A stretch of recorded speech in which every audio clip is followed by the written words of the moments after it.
نحمده ونصلي على رسوله الكريم اما بعد فاعوذ بالله من الشيطان الرجيم بسم الله الرحمن الرحيم وعلى الثلاثة الذين خلفوا حتى إذا ضاقت عليهم الأرض بما رحبت وضاقت عليهم أنفسهم وظنوا أن لا ملجأ من الله إلا إليه ثم تاب عليهم ليتوبوا إن الله هو التواب الرحيم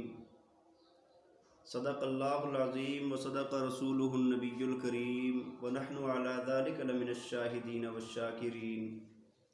والحمد لله رب العالمين۔ میرے انتہائی قابل احترام معزز و مکرم سامعین کرام، آج میں قرآن پاک کی تلاوت کر رہا تھا تو سورہ توبہ کی آیت نمبر 118 کے اندر اللہ رب ذوالجلال نے اپنے 3 صحابہ کا واقعہ بیان فرمایا ہے کہ جن سے ایک معمولی کوتاہی لغزش ہو گئی تھی، اس پر اللہ رب ذوالجلال نے ان کی توبہ کو قبول فرمایا۔ تو میں نے سوچا کہ آپ حضرات کے سامنے بھی اس واقعے کو عرض کر دوں۔ واقعہ اصل میں یہ ہے کہ جب غزوہ تبوک ہوا تو نبی پاک صلی اللہ علیہ وسلم نے تمام صحابہ کرام کو نکلنے کا حکم دیا اور تیاری کرنے کا حکم دیا، چونکہ یہ غزوہ بہت بڑا غزوہ تھا اور بہت بڑی سپر پاور کے ساتھ مقابلہ تھا اور سفر بھی بہت لمبا تھا، دن بھی انتہائی مشکلات والے تھے۔ اسی وجہ سے اس غزوے کو غزوہ ذات العسرہ بھی کہا جاتا ہے۔ تو اب جب نبی پاک صلی اللہ علیہ وسلم نے حکم دے دیا اور اپنی عادت مبارکہ کے خلاف حکم دیا، آپ صلی اللہ علیہ وسلم کی عادت مبارکہ یہ تھی کہ جب کوئی غزوے پر جانا ہوتا تھا تو پہلے جائے وقوع نہیں بتائی جاتی تھی، رستہ نہیں بتایا جاتا تھا کہ ہمارا جانا کس طرف سے ہوگا اور ہم نے کون سا رستہ اختیار کرنا ہے اور کب جانا ہے اور کس طرف جانا ہے۔ لیکن اس غزوے میں چونکہ بہت بڑی طاقت کے ساتھ، بہت بڑی قوت کے ساتھ مقابلہ تھا، تو نبی علیہ السلام نے غزوے کے پہلے ہی ابتدا سے ہی نبی علیہ السلام نے یہ حکم فرما دیا کہ سارے کے سارے اپنی تیاری کریں۔ اب صحابہ کرام نے تیاری کر لی تو 3 صحابہ کرام ایسے ہیں صحابہ میں سے کہ جو پیچھے رہ گئے، اور اس کا واقعہ حضرت کعب رضی اللہ تعالیٰ عنہ خود بیان فرماتے ہیں، جو پیچھے رہنے والوں میں سے ہیں۔ صحیح بخاری کے اندر حدیث نمبر 4418 کے اندر یہ واقعہ موجود ہے تفصیل کے ساتھ۔ وہ بیان فرماتے ہیں کہ جب نبی علیہ السلام نے حکم دے دیا تو میرے پاس ہر طرح کی فراوانی تھی۔ فرماتے ہیں کہ زندگی میں اس سے پہلے کبھی میرے پاس 2 سواریاں اکٹھی نہیں ہوئی تھی، اب جا کر اللہ تعالیٰ نے مجھے 2 سواریاں عطا فرمائی تھی۔ اور دوسری بات یہ ہے، فرمایا کہ اللہ تعالیٰ نے مجھے صحت بھی بہت اچھی عطا فرمائی ہوئی تھی، اور میں یہ سوچ رہا تھا کہ بھائی دوسرے لوگ تو چلو ان کے پاس اچھی سواری نہیں ہے، ان کے لیے مشکلات ہے، لیکن میرے لیے بڑی آسانی ہے، میں آرام سے تیاری کر سکتا ہوں اور آرام سے میں ان کو پہنچ جاؤں گا۔ اب جب وقت قریب آ گیا، نکلنے کا وقت ہوا، صحابہ کرام نبی علیہ السلام کے ساتھ نکل گئے، تو میں اسی شش و پنج میں تھا کہ میں ان کے 1-2 دن کے بعد نکل جاؤں گا اور میرے پاس اچھی سواری ہے، میں پہنچ جاؤں گا۔ فرمایا کہ 1 دن گزر گیا، تیاری نہیں ہوئی، سوچا کل کر لوں گا۔ دوسرا دن آیا، تیاری نہیں ہوئی، سوچا کل کر لوں گا، کل نکل جاؤں گا۔ ایسے ہی دن گزرتے گئے اور میرا آج کل لگا رہا، اور فرمایا کہ میں نہ جا سکا، یہاں تک کہ مجھے اندازہ ہو گیا کہ اب میں نبی پاک صلی اللہ علیہ وسلم اور صحابہ کرام کو نہیں پہنچ سکتا۔ تو اب میں پیچھے رہ گیا۔ جب میرا پورا مجھے یقین ہو گیا کہ اب میں وہاں پر جا نہیں سکتا، پہنچ نہیں سکتا، چونکہ غزوہ تبوک کے مقام پر تھا اور وہ مدینہ منورہ سے 1 ماہ کی مسافت کا سفر تھا۔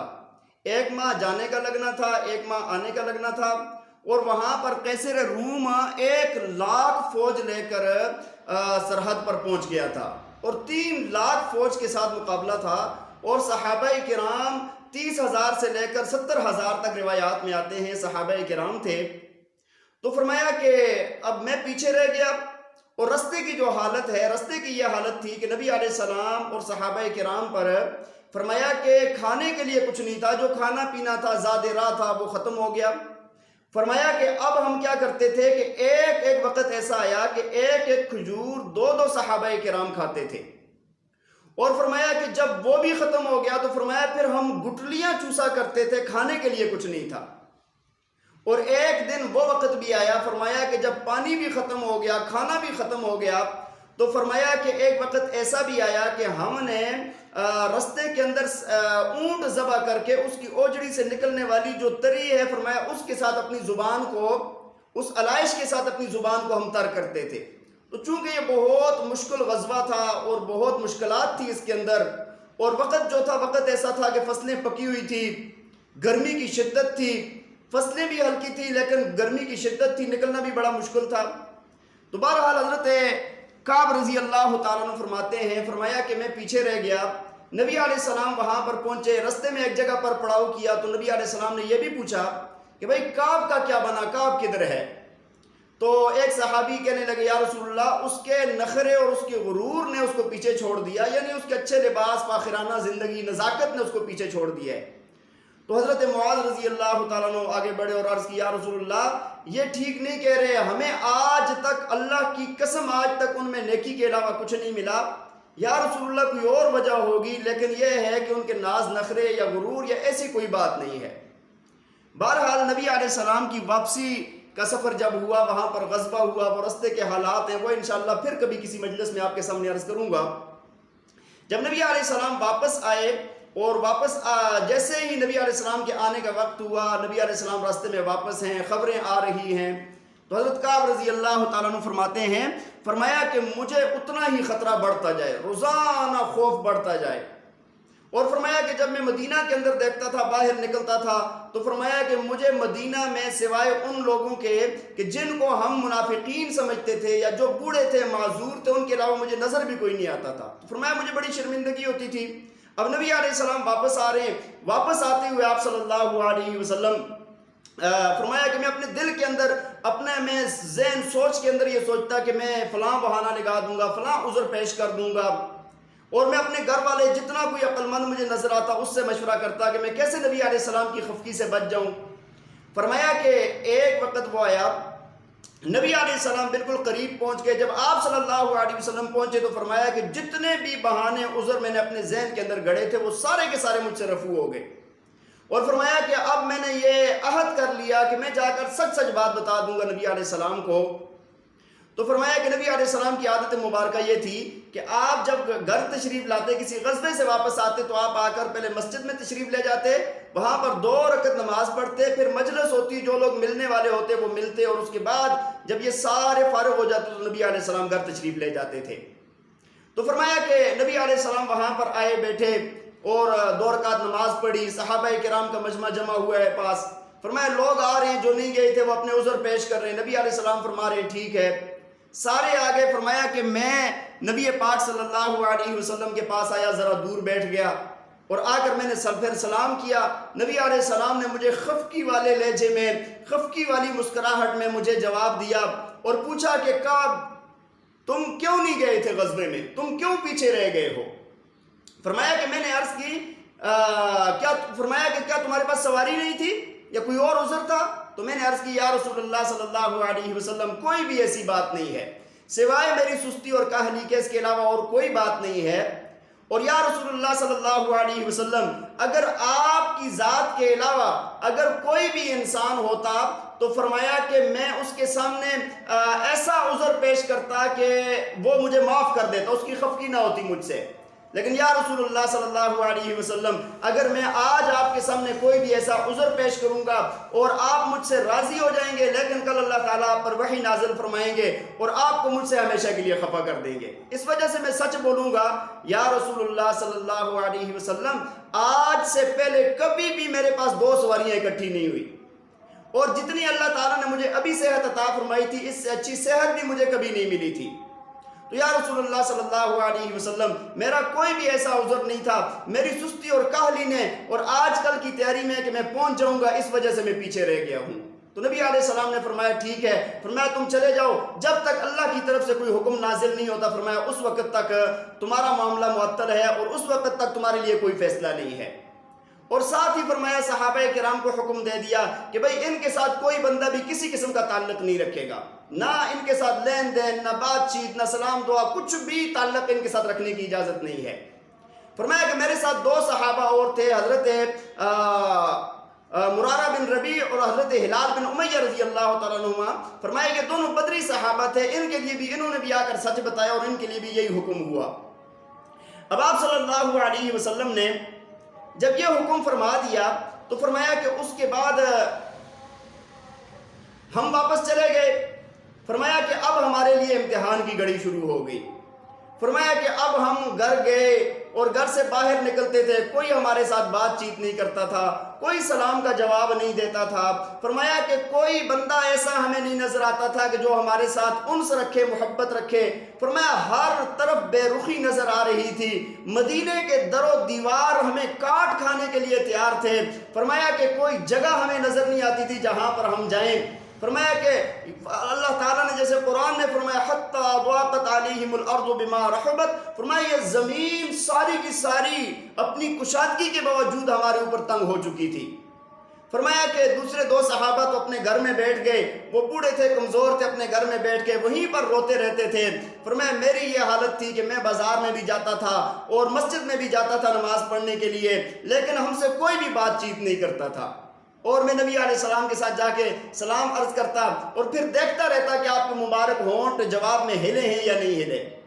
فرمایا کہ جب میں آپ صلی اللہ علیہ وسلم کی طرف دیکھتا تو آپ مجھ سے چہرہ مبارک پھیر دیتے، اور فرمایا کہ جب میں نماز میں کھڑا ہوتا تھا تو نبی علیہ السلام ہلکا سا میری طرف دیکھتے تھے۔ فرمایا یہ امتحان کی گھڑی ہمارے لیے 40-50 دن تک ہمارے لیے یہ چلی ہے۔ فرمایا کہ ایک دن ایسا آیا کہ جب بہت پریشان ہو گیا، میرا دم گھٹنے لگا، میری جان نکلنے لگی، جب مجھے کوئی راستہ نظر نہیں آ رہا تھا۔ فرمایا کہ اس وقت ایک دن میرے گہرے دوست اور چچا زاد بھائی حضرت ابو قتادہ رضی اللہ تعالیٰ عنہ تھے۔ فرمایا کہ میں ان کے پاس ان کے باغ میں گیا، ان کی دیوار پھلانگی، اندر گیا، جا کر میں نے سلام کیا، انہوں نے سلام کا جواب نہیں دیا۔ میں نے ان کو کہا تمہیں اللہ اور اللہ کے رسول کا واسطہ، تمہیں اللہ کی قسم دیتا ہوں، کیا تم اس بات کو نہیں جانتے کہ مجھے اللہ کے رسول سے اور اللہ کی ذات سے دلی محبت ہے؟ فرمایا انہوں نے کوئی جواب نہیں دیا۔ میں نے دوبارہ پوچھا، 12 اللہ اور اللہ کے رسول کا واسطہ دیا۔ انہوں نے کہا بھائی کہ اللہ اور اللہ کا رسول ہی خوب جانتے ہیں، اور کوئی بات نہیں کی۔ فرمایا کہ میں وہاں سے روتی ہوئی آنکھوں کے ساتھ، ٹپکتے ہوئے آنسوؤں کے ساتھ وہاں سے آیا، ٹوٹے ہوئے دل کے ساتھ وہاں سے آیا۔ فرمایا کہ میں گھر پہنچا اور اسی حالت میں میں اپنے گھر میں رہ رہا تھا۔ پھر نبی علیہ السلام کی طرف سے حکم آیا جب 40 دن مکمل ہو گئے کہ اب تم نے اپنی بیویوں کے قریب بھی نہیں جانا، اپنی بیویوں سے الگ ہو جاؤ۔ فرمایا کہ اب حضرت ہلال بن امیہ رضی اللہ تعالیٰ عنہ کی بیوی نے عرض کی یا رسول اللہ یہ بوڑھے ہیں اور یہ کچھ کھانے پکانے کے لائق بھی نہیں ہے، یا رسول اللہ اگر آپ اجازت دیں تو میں ان کو کھانا پکا کر دے دیا کروں۔ تو آپ صلی اللہ علیہ وسلم نے فرمایا کہ ہاں ٹھیک ہے تم ان کو کھانا دے دو، لیکن اور کسی قسم کا تعلق، کسی بھی قرب کی اجازت نہیں ہے۔ عرض کرنے لگی یا رسول اللہ صلی اللہ علیہ وسلم جب سے آپ کی طرف سے یہ ناراضگی آئی ہے، فرمایا کہ اس وقت سے لے کر آج تک ان کو تو دنیا کی کوئی ہوش ہی نہیں ہے، کوئی بات یاد ہی نہیں ہے، ان کو تو سوائے آنسو ٹپکانے کے، ہر وقت رونے کے علاوہ ان کو تو اور پتہ ہی کوئی نہیں ہے، یہ تو غم میں نڈھال پڑے ہوئے ہیں۔ تو آپ صلی اللہ علیہ وسلم نے اجازت دے دی۔ حضرت کعب بن مالک رضی اللہ تعالیٰ عنہ فرماتے ہیں، فرمایا کہ میں نے اپنی بیوی کو میکے بھیج دیا کہ جب تک اللہ کے رسول کی طرف سے حکم نہیں آتا تب تک آپ وہاں پر رہیں۔ فرمایا اسی حالت کے اندر ہمارے 10 دن اور گزرے، 50 دن ہو گئے۔ فرمایا صبح کا وقت تھا، میں نماز پڑھ کے اپنی چھت کے اوپر بیٹھا ہوا تھا۔ فرمایا کہ ادھر سے جبل صلع سے وہاں سے ایک بندے نے آواز دی اور کہا کہ خوش ہو جاؤ، خوش ہو جاؤ، خوش ہو جاؤ، تمہارے لیے خوشخبری ہے۔ فرمایا کہ وہ حضرت حذیفہ اسلمی رضی اللہ تعالیٰ عنہ تھے۔ فرمایا اصل واقعہ یہ ہوا کہ جب نبی علیہ السلام پر اللہ تعالیٰ نے وحی نازل فرما دی، ہماری توبہ کو قبول فرما دیا، فرمایا کہ اس وقت 2 صحابہ مجھے خوشخبری دینے کے لیے نکلے، ایک حضرت جابر رضی اللہ تعالیٰ عنہ اور دوسرے حضرت حذیفہ اسلمی رضی اللہ تعالیٰ عنہ۔ حضرت جابر رضی اللہ تعالیٰ عنہ گھوڑے پر آ رہے تھے، فرمایا کہ یہ پیدل پہاڑوں کے درمیان سے ہوتے ہوئے اور پھر صلا پہاڑی کے اوپر چڑھ کے دور سے آواز دی کہ وہ مجھ سے پہلے خوشخبری نہ دے دیں۔ فرمایا کہ میری خوشی کا کوئی عالم نہ رہا اور میری زندگی کا خوشگوار ترین دن تھا، میری زندگی کا سب سے اونچے درجے کا دن تھا۔ فرمایا کہ اس صحابی کو میں نے جو پہنے ہوئے کپڑے تھے وہ خود دوسرے صحابی سے لے کے پہن لیے، اپنے کپڑے اس کو گفٹ کر دیے، اس کو ہدیہ دے دیے، اس خوشی میں اس کو تحفہ دے دیا، انعام دے دیا۔ فرمایا کہ وہاں سے میں خوشی کے مارے اپنے گھر سے بھاگا مسجد نبوی آیا۔ فرمایا میں نے دیکھا صحابہ ہمیں گلے لگا رہے ہیں، مل رہے ہیں، خوشخبریاں دے رہے ہیں کہ اللہ نے تمہاری توبہ کو قبول فرما دیا ہے۔ فرمایا کہ جب میں مسجد کے اندر پہنچا، نبی پاک صلی اللہ علیہ وسلم کی ذات گرامی تشریف فرما تھی۔ فرمایا کہ جب وہاں پر پہنچا میری خوشی کا کوئی عالم نہیں تھا، اور فرمایا کہ میرے خوشی کے ساتھ مجھے سمجھ نہیں آ رہی تھی میں کیا کروں۔ فرمایا مہاجرین صحابہ کرام بیٹھے تھے، ان میں سے حضرت طلحہ بن عبید اللہ رضی اللہ تعالیٰ عنہ اٹھے اور آ کر مجھے گلے لگایا، خوشخبری دی۔ فرمایا کہ اس دن، فرمایا کہ جو طلحہ نے اٹھ کر مجھے گلے لگایا ہے، فرمایا اس بات کو میں ساری زندگی نہیں بھولوں گا۔ فرمایا نبی پاک صلی اللہ علیہ وسلم کے پاس گیا، آپ سے جا کر مصافحہ کیا، آپ صلی اللہ علیہ وسلم کا مبارک چہرہ، فرمایا کہ آپ کا چہرہ خوشی کے ساتھ منور تھا، ایسے لگ رہا تھا جیسے کوئی چاند کا ٹکڑا ہوتا ہے۔ فرمایا کہ جب آپ کو خوشی ہوتی تھی، فرمایا آپ کا چہرہ چمکتا تھا، پھر دھمکتا تھا، پھول کی طرح مہک جاتا تھا۔ فرمایا کہ نبی علیہ السلام، فرمایا میں نے آپ سے مصافحہ کیا، آپ نے مجھے گلے لگایا، اور فرمایا میں نے عرض کی یا رسول اللہ یہ معافی آپ کی طرف سے ہے یا اللہ رب ذوالجلال کی طرف سے ہے؟ تو آپ صلی اللہ علیہ وسلم نے فرمایا کہ اللہ کی طرف سے تمہارے لیے یہ خوشخبری ہے۔ تو فرمایا کہ یہ دن میرے لیے زندگی کا سب سے زیادہ خوشگوار دن اور سب سے زیادہ خوشی والا دن تھا۔ فرمایا کہ میں نے اس دن عہد کیا کہ آج کے بعد کبھی بھی زندگی میں جھوٹ نہیں بولوں گا، اور فرمایا کہ میں نے نبی علیہ السلام سے عرض کی یا رسول اللہ اس خوشی کے موقع پر میں اپنا سارا مال اللہ کے راستے میں وقف کرتا ہوں۔ تو نبی علیہ السلام نے فرمایا کچھ اپنے لیے بھی رکھ لو۔ تو میں نے عرض کی یا رسول اللہ جو خیبر والا باغ ہے، زمین ہے، یا رسول اللہ وہ میں اپنے لیے رکھتا ہوں اور سارے کا سارا میں اللہ کے نام پر صدقہ کرتا ہوں۔ تو فرمایا بھائی اس واقعے کے اندر ہمارے لیے یہ سبق ہے کہ جو بندہ سچ بولتا ہے اللہ تعالیٰ اس کو نجات دیتے ہیں۔ دیکھیں ان 3 صحابہ نے سچ بولا، اللہ تعالیٰ نے ان کی توبہ کو قبول فرمایا، اور وہ لوگ تھے جو منافقین تھے جنہوں نے وقتی آ کر جھوٹ بولا تھا، لیکن ہمیشہ کی رسوائی ہوئی ان کے لیے، ہمیشہ کی ہلاکت ہوئی کہ اللہ تعالیٰ نے قرآن کے اندر آیات نازل فرما دی اور فرمایا کہ یہ جھوٹے ہیں۔ تو اللہ تعالیٰ نے معافی کا اعلان کیا اور فرمایا وَعَلَى الثَّلَاثَةِ الَّذِينَ خُلِّفُوا حَتَّى إِذَا ضَاقَتْ عَلَيْهِمُ الْأَرْضُ بِمَا رَحُبَتْ وَضَاقَتْ عَلَيْهِمْ أَنفُسُهُمْ وَظَنُّوا أَن لَّا مَلْجَأَ مِنَ اللَّهِ إِلَّا إِلَيْهِ ثُمَّ تَابَ عَلَيْهِمْ لِيَتُوبُوا إِنَّ اللَّهَ هُوَ التَّوَّابُ الرَّحِيمُ۔ ان آیات کے اندر اللہ تعالیٰ نے ان کی توبہ کا تذکرہ فرمایا ہے، اور ساتھ آگے حکم دیا یا ایھا الذین آمنوا اتقوا اللہ، اے ایمان والو اللہ سے ڈرو، وکونوا مع الصادقین، اور سچوں کے ساتھ مل جاؤ، سچوں کے ساتھ جڑ جاؤ۔ تو بھائی سچ میں نجات ہے، جھوٹ میں ہلاکت ہے۔ اپنی زندگی کا یہ محور بنا لیں، اپنی زندگی کو لیے یہ وعدہ کر لیں، اپنے دل کے ساتھ اپنے نفس کے ساتھ یہ وعدہ کر لیں کہ ہم آج کے بعد کبھی بھی جھوٹ نہیں بولیں گے۔ اللہ تعالی ہمیں عمل کرنے کی توفیق عطا فرمائے۔ وآخر دعوانا ان الحمد للہ رب العالمین۔